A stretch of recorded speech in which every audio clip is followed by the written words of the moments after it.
ప్రభునందు ప్రియమైన శ్రోతలకు వందనములు. ఈ పోడ్కాస్ట్ కార్యక్రమం నాకు స్వాగతం. మీ అందరి కొరకు ఈ కార్యక్రమమును ప్రసారం చేయుచున్నాం. విని దైవాశీస్సులు పొందుకోగలరు. ప్రభునందు ప్రియమైన శ్రోతలు, యేసుక్రీస్తు ప్రశస్త నామములో మీ అందరికీ శుభములు, వందనములు. ఈనాటి మన ధ్యానాంశము God fights on behalf of his children. తన బిడ్డల పక్షంన పోరాడే దేవుడు. జీవితము ఒక పోరాటము అని మనం తరచుగా వింటూ ఉంటాం. కానీ మనలో చాలా మందికి అది మాట వరుసకు చెప్పేది కాదు, కానీ అది అనుదిన వాస్తవం. అది ఉద్యోగంలో ఎదురయ్యే సవాళ్లు కావచ్చు, అనారోగ్యం కావచ్చు, కుటుంబ సంక్షోభం కావచ్చు, లేదా ఆందోళనతో చేసే అంతర్గత పోరాటం కావచ్చు. మనం తరచుగా ఒంటరి వాళ్ళమని, శత్రువు బలంగా ఉన్నాడని భయపడుతూ ఉంటాం. కీర్తనల గ్రంథము 86వ కీర్తనను భక్తుడైన దావీదు సౌకర్యవంతమైన స్థితిలో ఉండి రాయలేదు. ఆయన యుద్ధరంగంలో ఉన్నాడు. తన చుట్టూ ప్రతికూల పరిస్థితులు ఉన్నప్పటికీ దావీదు తన దృష్టిని సమస్య నుండి తన తరపున పోరాడే దేవుని వైపు మళ్లించాడు. దేవుని బిడ్డలు సమస్యలలో ఉన్నప్పుడు వారి పక్షమున ఆయన ఏ విధంగా పోరాడతాడో ఈరోజు కొద్దిసేపు ధ్యానిద్దాం. మరి దావీదు రాసినటువంటి ఈ 86వ కీర్తన 14వ వచనాన్ని మనం గమనించినప్పుడు, దేవా, గర్విష్ఠులు నా మీదికి లేచి ఉన్నారు, బలత్కారులు గుంపు కూడి నా ప్రాణము తీయజూచుచున్నారు, వారు నిన్ను లక్ష్య పెట్టని వారై ఉన్నారు అని దావీదు అంటున్నాడు. దావీదు లోకము అస్తవ్యస్తంగా ఉంది.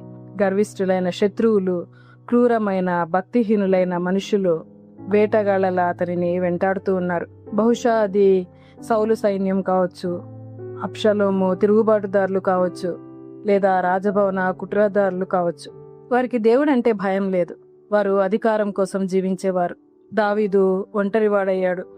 అటువంటి క్లిష్ట పరిస్థితులలో కూడా అతను ఎవరిని శపించలేదు లేదా నిరాశ చెందలేదు. అతను దేవుని వైపు తిరిగి ఆయన స్వభావాన్ని గుర్తు చేసుకున్నాడు. 15వ వచనంలో అంటాడు, ప్రభువా, నీవు దయాదాక్షిణ్యములు కల దేవుడవు, దీర్ఘశాంతుడవు, కృపాసత్యములతో నిండిన వాడవు అని. శత్రువులు విజృంభించినప్పుడు దేవుడు మనల్ని వదిలిపెట్టాడు. ఆయన కృపను ఆయుధంగా చేసుకొని పోరాడతాడు. దావీదు శక్తి కొరకు ప్రార్థన చేస్తూ ఉన్నాడు. 16వ వచనంలో అంటాడు, నా వైపు తిరిగి నన్ను కరుణించుము, నీ సేవకునికి నీ బలమును అనుగ్రహించుము, నీ సేవకురాలి కుమారుని రక్షించుము అని వేడుకుంటున్నాడు. ఇక్కడ దావీదు నీ సేవకుడను అని, నీ సేవకురాలి కుమారుడను అని పిలుచుకుంటున్నాడు. అతను ఒక రాజులా కాకుండా తండ్రి శక్తిపై ఆధారపడిన ఒక వినయపూర్వకమైన బిడ్డలా ఉన్నాడు. దేవుడు తన బిడ్డల తరపున అచంచలమైన ప్రేమతో పోరాడతాడు.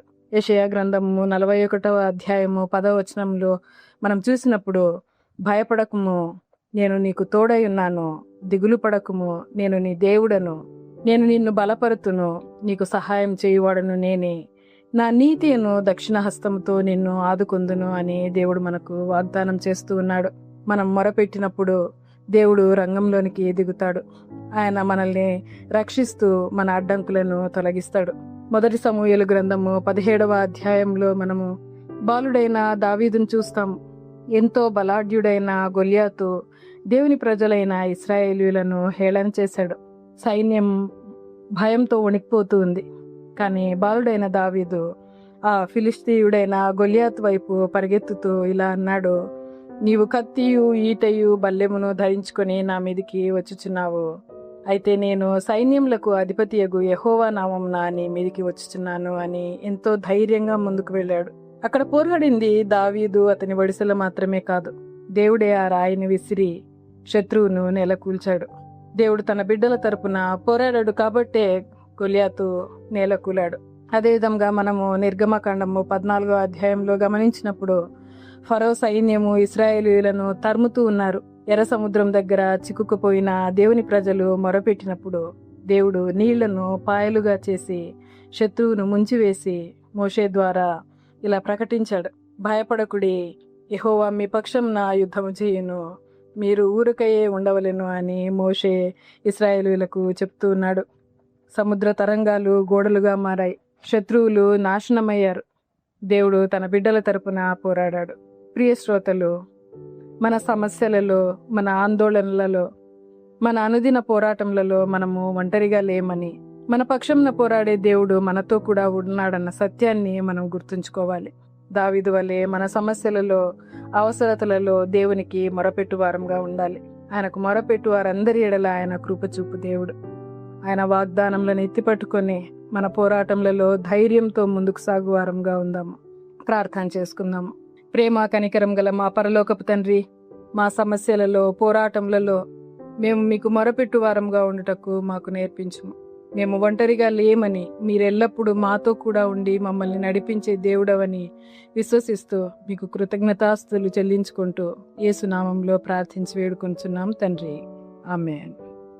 ఈ కార్యక్రమమును గూర్చి మీ సలహాలు మరియు మీ ప్రార్థనా అవసరతల కొరకు మమ్మను సంప్రదించవలసిన మా ఫోన్ నంబర్ 9480585039 మరియు ఈమెయిల్ ఐడి info@fibaonline.org. మా ఫోన్ నంబర్ మరొకసారి 9480585039. Email ID info@fibaonline.org.